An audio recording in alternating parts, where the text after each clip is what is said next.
Sometimes in life, the most welcome surprise is found in the most unexpected place. A $20 bill in the pocket of your old winter coat, a pleasant exchange at the DMV, an empty gym on your day off, or the BBC criticizing its own woke programming. Wherever you find these little joys, you tend to remember them because the good things stick with you, and very few movies in recent years have stuck with me quite like Godzilla Minus One. I went into this pretty much blind, hearing good things without hearing any spoilers, and I must say it's been a long while since I left the theater feeling this good. Godzilla Minus One is a superbly crafted monster movie with a wonderful human story that, in my opinion, is the best movie of the year, and we're going to get into it right now on Ugly Review. Our story begins at the tail end of World War II, when kamikaze pilot Koichi Shikishima lands on Odo Island after feigning technical issues with his plane. There, he meets a group of military mechanics, including lead mechanic Sosaku Tachibana, who informs Shikishima that they cannot find any technical issues with his plane, leading him to believe that Shikishima is a coward that abandoned his mission. Shikishima takes some offense to the implication, but the men do not discuss this any further. That night, the island is set upon by the legendary ocean monster Godzilla, who lays waste to the airfield. During the mayhem, Shikishima runs back to his plane in order to use the heavy machine gun on Godzilla, but is frozen with fear and knocked unconscious during the attack. As a result, all but Shikishima and Tachibana are slaughtered. The next morning, Shikishima awakes to find a grieving Tachibana, who forces him to look at the dead bodies, believing they are all gone because of his cowardice. It is worth noting that the gun would not have scratched Godzilla. Shikishima would only have sacrificed himself, which still wouldn't guarantee the other's survival, considering there is a gigantic radioactive lizard destroying the landscape.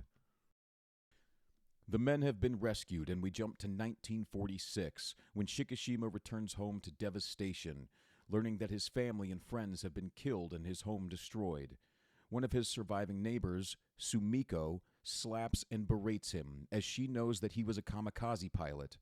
Part of her believes that all of this devastation is because people like him refuse to act, and she takes out her anger on Shikishima, looking for someone or something to blame for all of the pain that surrounds them. Later, while at the local market, Shikishima hears a shop owner chasing a thief and sees a young woman carrying a baby running towards him. The woman hands the child to Shikishima and runs off. As he is leaving the marketplace with the baby, the young woman comes to speak with him, and we learn that her name is Noriko and the child is Akiko. Noriko is in fact not the mother of the child, but rather agreed to look after her when her natural mother died. Shikishima reluctantly agrees to let them stay with him, and a makeshift family is formed. One of the many human messages of this film is that family is not just your blood. It is the people who support you through your darkest and weakest moments. Those who still believe that you have something left to give and offer the world, and will not give up on you even when you have given up on yourself. Due to the circumstances, these are desperate people who are trying to cling to some semblance of a normal life. Deep down, they know that they need each other to survive, and if they work together, they may have a future.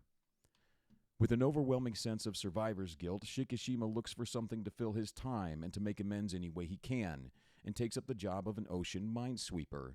It is here where we meet our ragtag crew of Akitsu, the captain, Noda, Doc, and Mizushima, the kid. The four make a great team, with each man bringing his own strengths and colorful personality. A veritable motley crew. They are part of a pair of boats, theirs being the Shinsei Maru and the companion boat of the Kaishin Maru. Later that same year, the nuclear tests at Bikini Atoll reawaken, enrage, and perhaps even strengthen Godzilla, thanks to the U.S. government, who never ceases to fuck things up. After destroying a few U.S. warships, Godzilla then makes for mainland Japan. The United States informs Japan that they are unable to assist, as they are now dealing with the Soviets and communism. The only help that the U.S. can provide is in the form of decommissioned naval ships. The Japanese are on their own. We cut to 1947. Shikishima and the crew have set out on the open water to collect mines and potentially impede Godzilla when they come across a devastated naval vessel. After moments of confusion and disbelief, they quickly realize they are being used as decoys to distract Godzilla until the heavy cruiser Takao arrives. But the monster gets there first, and the companion minesweeper boat Kaishin is easily destroyed. What ensues is a wonderfully crafted chase scene between the Shinsei and Godzilla. The crew frantically rushes to their stations, and they get the boat to max speed, but the monster is hot on their tail. The men drop one of the mines into the water, which is detonated next to Godzilla with little to no effect. Another mine is dropped, which finds its way into Godzilla's mouth, but the cord to the detonator has been cut. Taking action, Shikishima opens fire with the boat's heavy machine gun, striking the mine and stunning Godzilla for a moment. A scene reminiscent of Jaws, as all I could think in the moment was, "Smile, you son of a bitch!" The men watch in disbelief as the creature's torn face easily regenerates itself. The crew are frozen with fear as the monster rises from the water, preparing for the kill when he is struck by several cannon shots from the heavy cruiser Takao, and not a moment too soon. This does nothing more than anger Godzilla, who quickly dispatches the Takao with his radioactive heat ray, killing all men aboard, but allowing the Shinsei to escape. The tension of this scene could be cut with a knife. It's perfect. The camera work from the boat's perspective shows only the plates on Godzilla's back and the top of his head, highlighting his eyes. His stare is piercing and intense, almost demonic. The CGI work is impeccable. A great deal of work went into the design and texturing of Godzilla to make him feel like a part of the real world, and it shows. The sound design is flawless.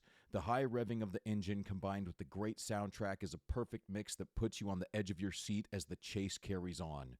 A boat splashing through water, heavy machine gun fire, explosions, men yelling, and a massive, angry, radioactive lizard trying to kill you, all with the ambient sound of anxiety.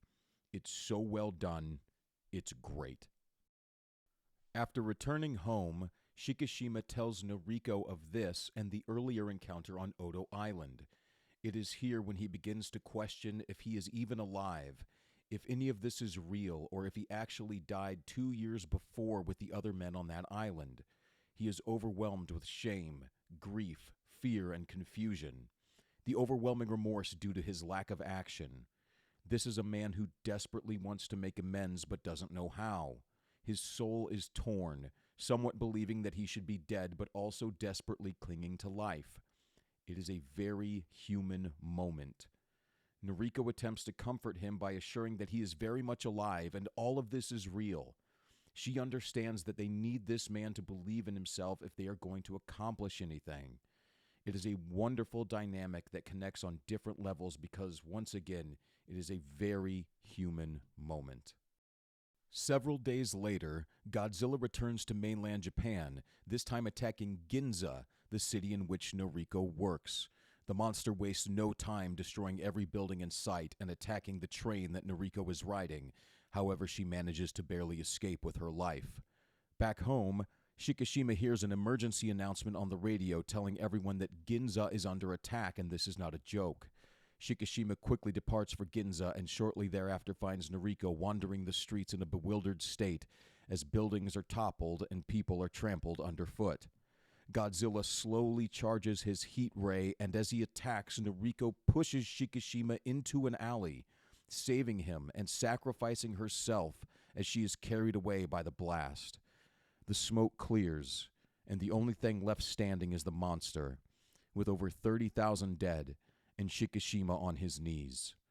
Once again, he is left in the ashes of devastation, and once again he has lost family. The camera pulls away as his pain slowly turns to anger. There was only so much torment the human psyche can withstand before turning to rage, a sort of defense mechanism for survival. Shikishima has reached that point, and it is in this moment that the tone of Shikishima's character changes from that of reserved and unsure of himself to bold and determined. Often you hear that people must hit rock bottom before there can be any real change within, and that is exactly what has happened. It would be easy for him to give up and do nothing, but the primal desire to fight and live will not easily let go. He has been changed by his life experience.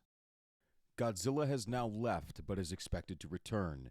The people of Japan are under no illusion that they will receive any assistance from their government, so the men form a group led by former naval engineer Kenji Noda, otherwise known as Doc. Their plan is to draw Godzilla to a certain body of water off the coast, surround him with Freon tanks, then rupture the tanks to alter the buoyancy of the water and drop him to a target depth of 1,500 meters. If all goes according to plan, the rapid change in pressure should kill the monster.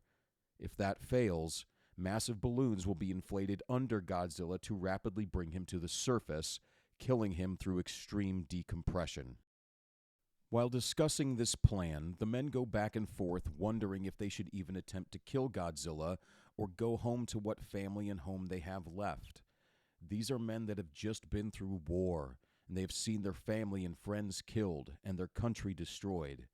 Now they are faced with taking on a living nuclear bomb, an undeniable force of nature. How could this plan ever work? What more could they possibly do to stop the devastation? Would it not be better to spend what little time you have left with the ones you love? What hope is there? Hope.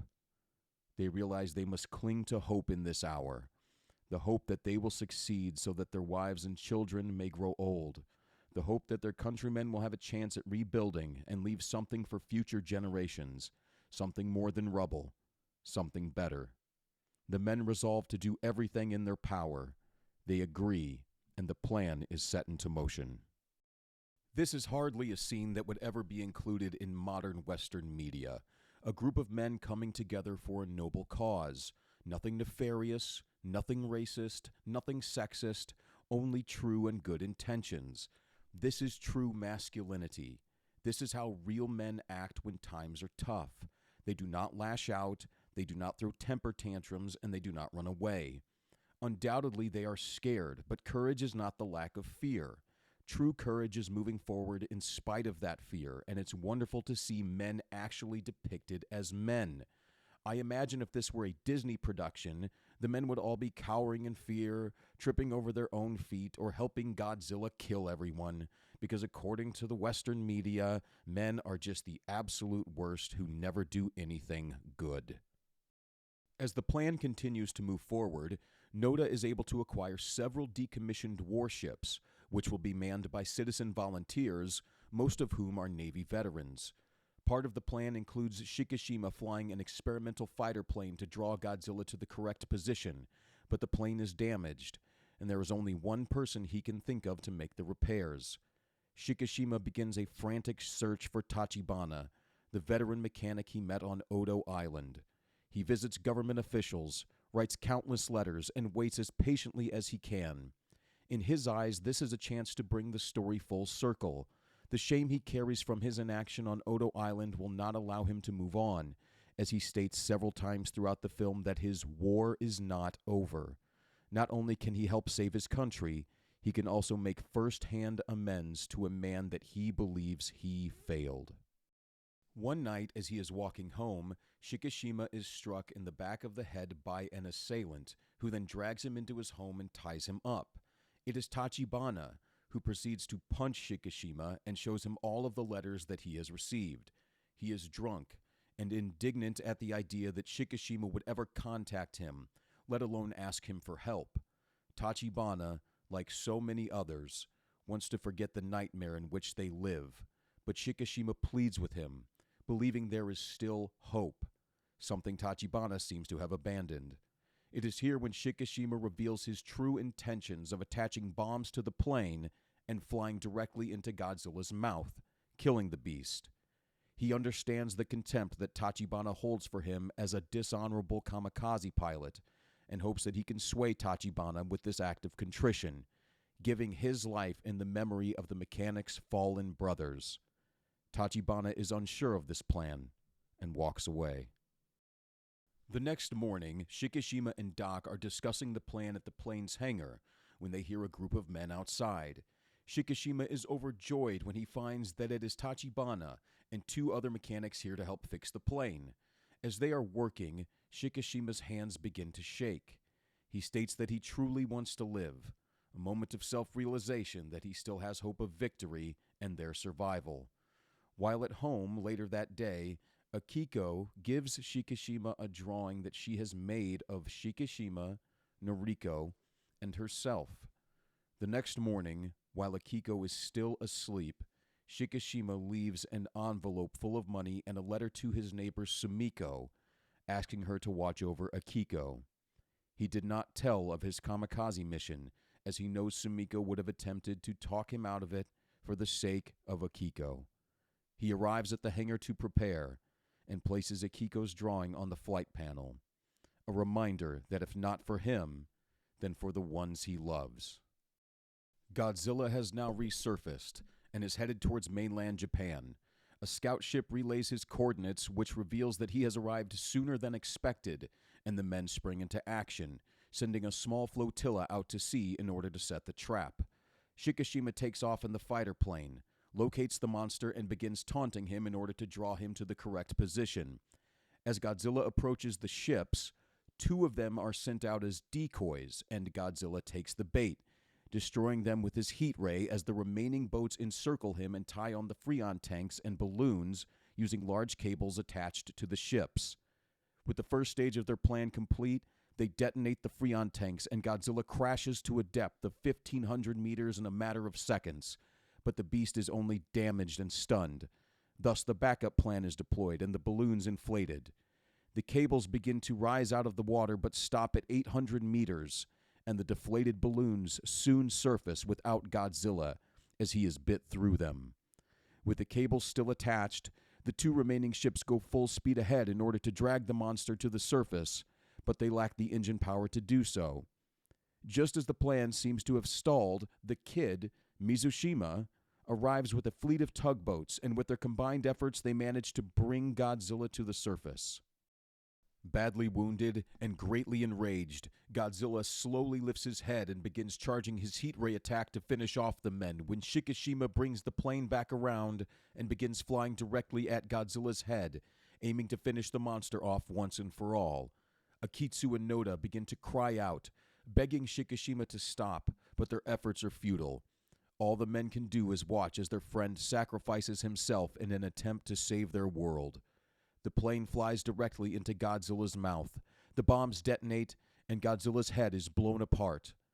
The resulting atomic energy tears his body to pieces, and they fall below the surface of the water. The battle is won, and the monster has been defeated. Before the men have a chance to process what has happened, a parachute is spotted in the sky. It is Shikishima, who ejected mere seconds before the plane crashed and killed Godzilla. A flashback on screen shows that Tachibana installed an ejection seat for Shikishima and that he told Shikishima to live. The men are overjoyed and rescue Shikishima from the water. Hate is a poison that not only destroys others but also destroys the person who clings to it. And although Tachibana was angry with Shikishima, he realized that he cannot hold on to this pain and expect to move forward with a peaceful life. He must excise his own demons by making amends, and does so by helping Shikishima survive. As they return to shore, Sumiko and Akiko are there to greet Shikishima as Sumiko hands him a telegram that she had received earlier that day.